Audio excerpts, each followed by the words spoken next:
Okay, we're having a cube steak supper tonight. We're gonna have steak in gravy, and we love to have it to simmer about an hour after we cook it, and that makes it real tender and it makes the gravy taste really good.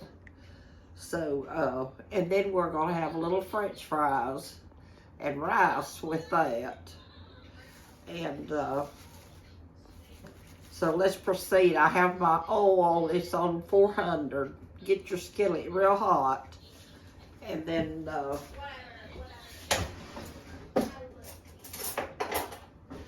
we take the steak and we put it in the flour like this. And get it coated good in flour. And you fry it quick. And then you take it out of the grease. Let it get good and brown. And we'll go through the procedure as we do it. And I have already salted my steak. I put it down last night and salted it and covered it and left it in the refrigerator all night. And it's good to have a good coat of flour on it. But this is, it takes a little while to get this done, but this is about the hardest part. Now I put a generous portion of black pepper on there. That gives it a good flavor.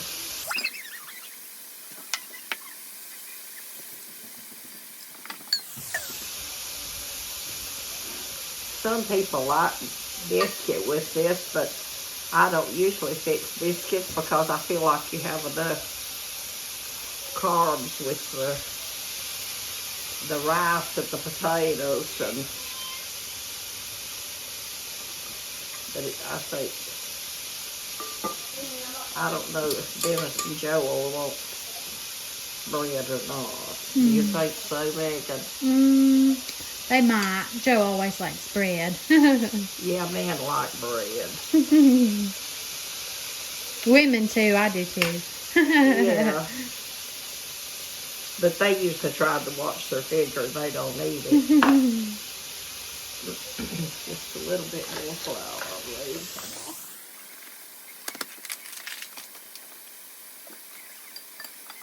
Okay, there is, the steak is beginning to brown. The first I put in the pan. So you just let it get good and brown. And then you flip it over and let the other side get good and brown. So as soon as that gets brown, then we'll take it out of the grease and we'll put our flour in. And I'll show you how we do that when we get this done. So our steak's got good and brown now, so we're going to dip it out of the oil. And because we don't want it to get too brown. If we do, it'll get too hard. And,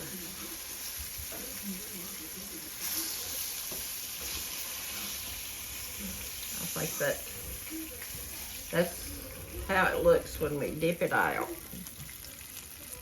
Looks pretty good, don't it? Okay, now we're gonna put our flour in.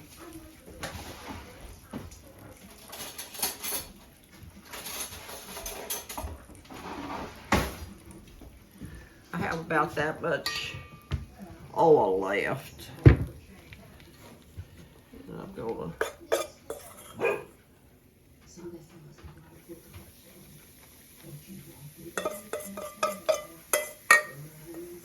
I usually try to make a little extra because then if somebody wants to have some for tomorrow's meal, they'll have it.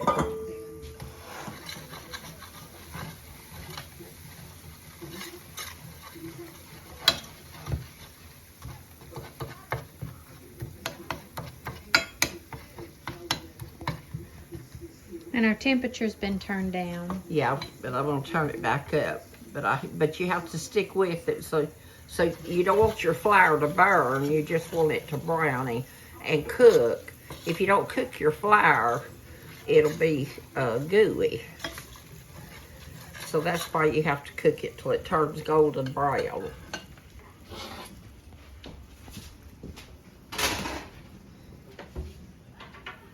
We need to put a pause in our gravy. This is what's gonna be our gravy. See about how much I put. I'm from the old school, so I guess. I do a lot of guessing. That might be too much. So.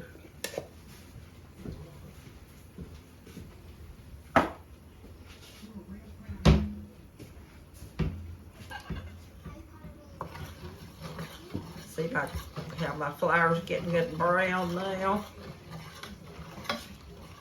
Can you see that? When you're making gravy, it's something you just can't walk off and leave. You gotta stick with it.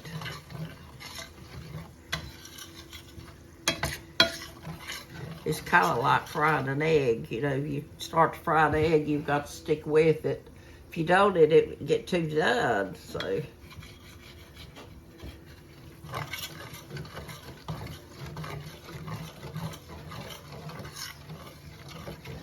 I call that golden brown, wouldn't you, Megan? Yeah, it looks good to me. Yeah, it does me too. Okay, we're gonna put our steak back in now.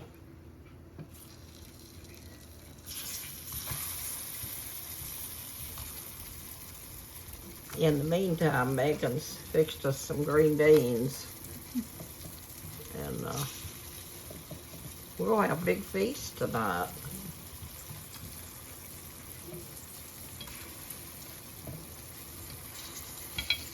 I think we should have been chefs anyway, Megan. And then I just run water. I'm gonna run my bowl half full of water, since I have that much steak.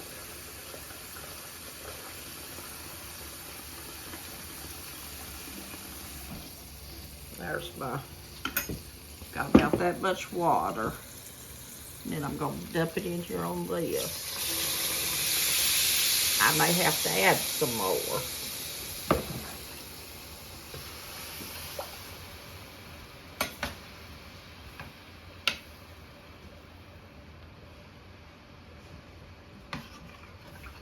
Now we let this come to a boil. Okay, our steak and gravy is boiling now. Just let it come to a good boil. See how thick it's gonna be. We don't want our gravy to be too thick, but you want it to be thick enough. And the longer it sits here and simmers, the better your gravy's gonna be. Let's see,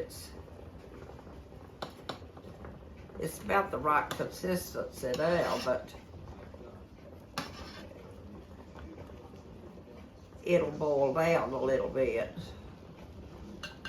So let's just cut it down on simmer, and then we'll get to our French fries. I think this is about all we can do with our steak now, except just let it cook itself. My husband went to school with a guy at Clevenger in Wilkesboro, and he sold these French fry cutters. And my husband had an old car, and he told him, he said, I'll trade you that old Chevrolet for that French fry cutter. Said my wife would love that. So he traded with him, and he brought it home. Sure enough, I was tickled to death with it.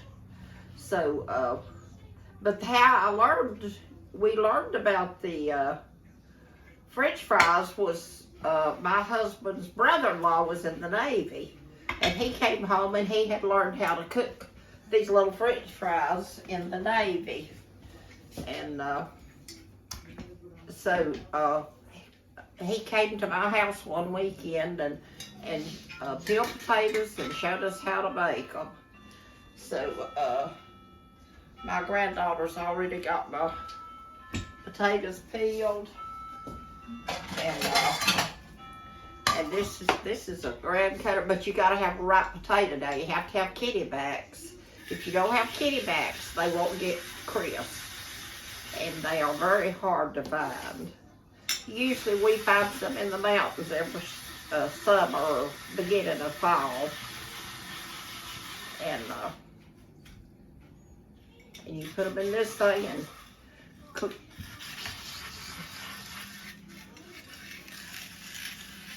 Be careful, don't get your fingers.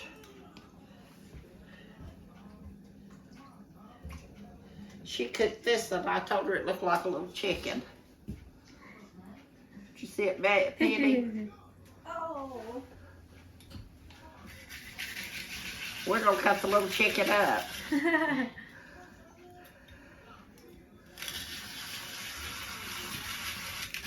Okay, I think I got enough now. We'll have your grease good and hot, but you don't want to have it too hot. Let's see. Let's test it. No, it ain't too hot. In fact, it ain't quite hot enough. And Megan put these beans in the pot, and I took 2 tablespoons of oil like that and put in them, and that's what makes them good. But that's cooked, that's side meat and olive oil cooked together, and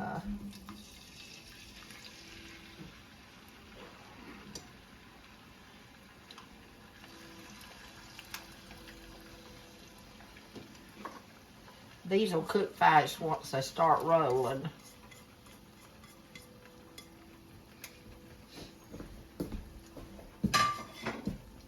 I'm off now till I take them up. See, they're just a golden brown. See there. Put them on paper, that kind of absorbs some of the oil. Oh. Oh no.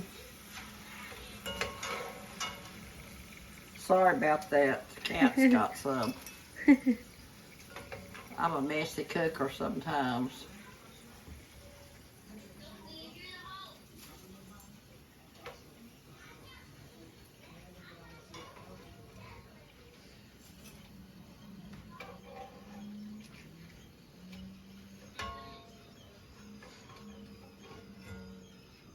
Golly, hardness. Same of these last ones out. Okay. Okay, Megan, that took care of them.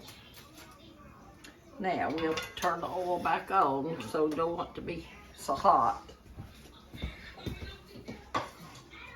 We'll put the second batch in. Wait.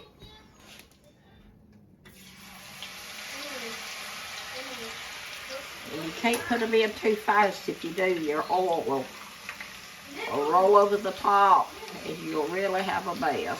Because it's happened to me before. You just put in a few at a time.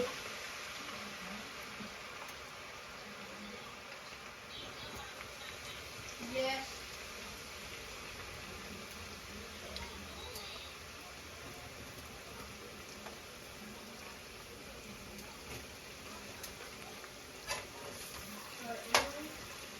Okay, just have to let them fry now. Okay, let's check our gravy and steak. Oh yeah, it's tender as a mother-in-law's love.